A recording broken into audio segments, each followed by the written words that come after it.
جیسے ہم حج تمتع کرتے ہیں, حضرت عمر اس کو صحیح نہیں سمجھتے تھے, وہ کہتے تھے نبی کی خصوصیت تھی یہ, تو حضرت عمر نے پابندی لگا دی, صحابہ نے اس پابندی کو نہیں مانا. امیر المومنین کے آرڈر کے باوجود عبداللہ بن عمر سے کہا گیا کہ آپ حج تمتع کرتے ہیں, حضرت عمر نے تو کہا تھا کہ یہ صحیح نہیں ہے یہ, انہوں نے فرمایا تھا امر ابی نتبع ام امر رسول اللہ, میں عمر کی مانوں یا نبی کی مانوں. صحابہ تو ایسے تھے میرے بھائی, انہوں نے فوراً کیا کیا, پیغمبر کی مانیں گے, عمر کی نہیں مانیں گے. اس بارے میں کسی صحابی نے نہیں مانا. سمجھتے ہو کہ نہیں سمجھتے؟ اور آج چاروں مذاہب میں یہی ہے کہ جب آپ عمرے پہ جاتے عمرہ بھی کرو اور حج بھی کرو. حضرت عمر کہتے ہیں ذاتی رائے تھی, اور اس میں بھی حضرت عمر کا مقصد اللہ رسول کی مخالفت نہیں تھی, ان کی نظر میں ایک تعویل تھی جو حضرت عثمان کی نظر میں تعویل تھی کہ بھائی نبی صلی اللہ علیہ وسلم نے ایک ہی سفر میں حج عمرہ اس لیے کیا کہ خوف کا دور تھا, دوبارہ عمرے کے لیے آنا مشکل تھا, تو وہ خاصیت تھی. اجتہادی معاملہ ہے, اس میں دو رائے ہو سکتی ہیں, لیکن 3 طلاق کو ایک کہنا, یہ ایک کو 3 کہنا, یہ اجتہادی کام بولو نہیں ہے. جبکہ حضرت عمر کو پتا بھی ہے کہ نبی کے دور میں 3 طلاق کے بعد بیوی حلال سمجھی جاتی تھی, اور عمر کہیں آج سے میں حرام کر رہا ہوں تاکہ لوگ طلاقیں نہ دیں.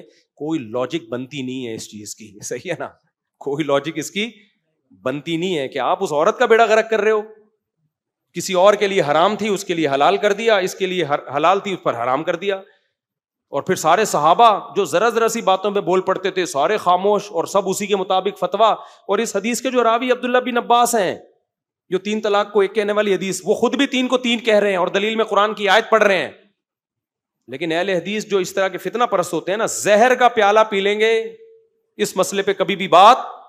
پھر سعودیہ کے فلانے مفتی نے کہا, پھر یہ پتہ کیا کرتے ہیں, آپ کے دیوبندی مفتی نے بھی ہماری تائید کی ہے. ابے ہمارے سارے دیوبندی بھی آپ کی تائید کریں, قرآن و حدیث کے مقابلے میں کسی کا قول حجت نہیں ہے.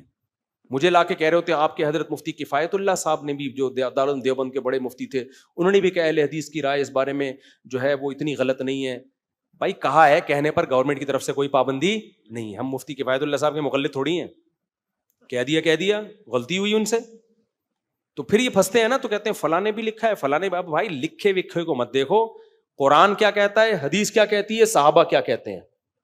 آپ چاروں اماموں کو تو نہیں مانتے نا, تو ان کو تو آپ بھی مانتے ہو. ان سب سے ہٹا کر فلانے دیوبندی نے, کچھ بریلوی لوگ بھی کہنے لگے ہیں, تو فلانے بریلوی نے. بھائی یہ سارے ترازو کے ایک پلڑے میں رکھ دو نا, چاہے میرے اکابر ہی کیوں نہ ہو. نہ یہ ابو حنیفہ کے خاک کے برابر ہیں, نہ عبداللہ بن مسعود کی خاک کے برابر ہیں, نہ عمر بن خطاب کی خاک کے برابر ہیں, نہ نبی کی خاک کے برابر ہیں. ان سے دکھاؤ ہمیں, سمجھتے ہو؟ تو اگر ہمارے اکابر نے, میرے اکابر تو مانتے ہیں فرض نماز کے بعد اجتماعی دعا, میں تو نہیں مانتا. کیوں نہیں مانتا بھائی, ہمیں کچھ بھی اس میں. تو ہمارے اکابر سے ہمیں عقیدت ہے, ان کے علم تقوی کی وجہ سے, اس بیس پہ نہیں ہے کہ وہ معصوم عن الخطا ہیں, ان سے کبھی کوئی غلطی ہو ہی نہیں سکتی. یہ ہمارا نظریہ اپنے پیر مفتی رشید احمد صاحب کے بارے میں نہیں ہے, تو آگے والے کے بارے میں کہاں سے ہوگا, ٹھیک ہے نا, ان کے بارے میں نہیں ہے تو واقعی کہاں سے.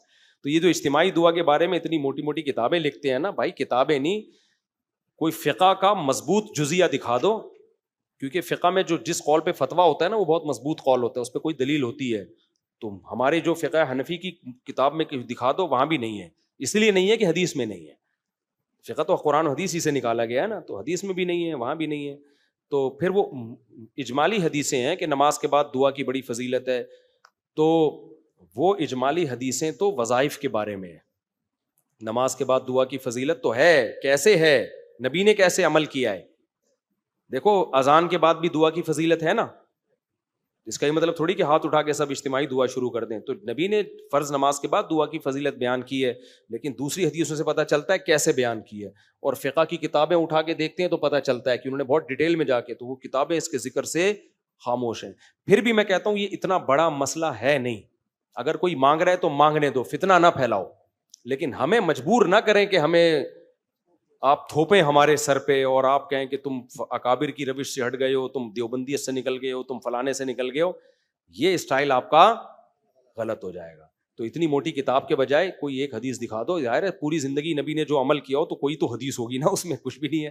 اور پھر آپ فقہ حنفی کو اکثر فالو کرتے ہیں, یہاں پہ فقہ حنفی میں کوئی مفتہ بھی قول جو مضبوط قول ہو کسی فتوے کی کتاب سے وہ دکھا دو, وہ بھی نہیں ہے.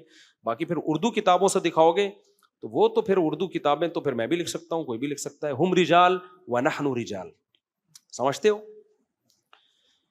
ایک گاڑی مندی نام کہتے ہیں, جو شنی کہتے ہیں,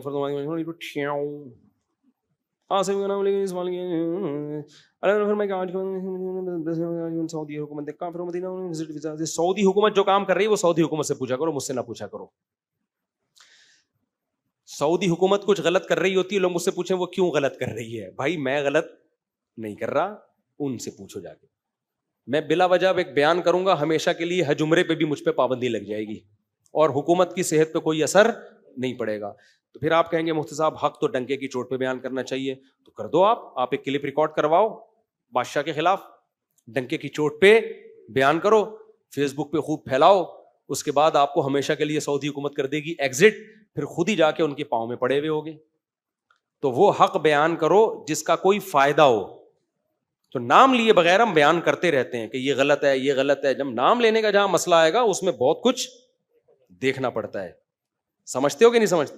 میں بیان کروں کہ بے حیائی غلط ہے، ٹھیک ہے. میں کہوں سعودی عرب میں جو فلاں کنسرٹ ہونے جا رہا ہے وہ محمد بن سلمان کروا رہا ہے، اس کی ایسی کی تیسی، ان کی یوں، تو فلانا، تو کنسرٹ کو تو کچھ بھی نہیں ہوگا. کنسرٹ پہ کوئی فرق نہیں پڑے گا. ہم جو تھوڑا سا اچھا کام کر سکتے تھے، اللہ اللہ کر لیتے تھے بیت اللہ کے غلاف کو پکڑ کے، اس سے بھی کیا ہو جائیں گے بھائی؟ محروم ہو جائیں گے. اچھا میرے بھائی، ساری دنیا کو پتہ ہے بے حیائی بری چیز ہے، اس میں کون سی ایسی بات ہے؟ کچھ امام حرم میں ایک نے ذرا سا بول دیا تھا بیچاروں کو، اس سے ہی معزول کر دیا انہوں نے حرم کی امامت سے ہی.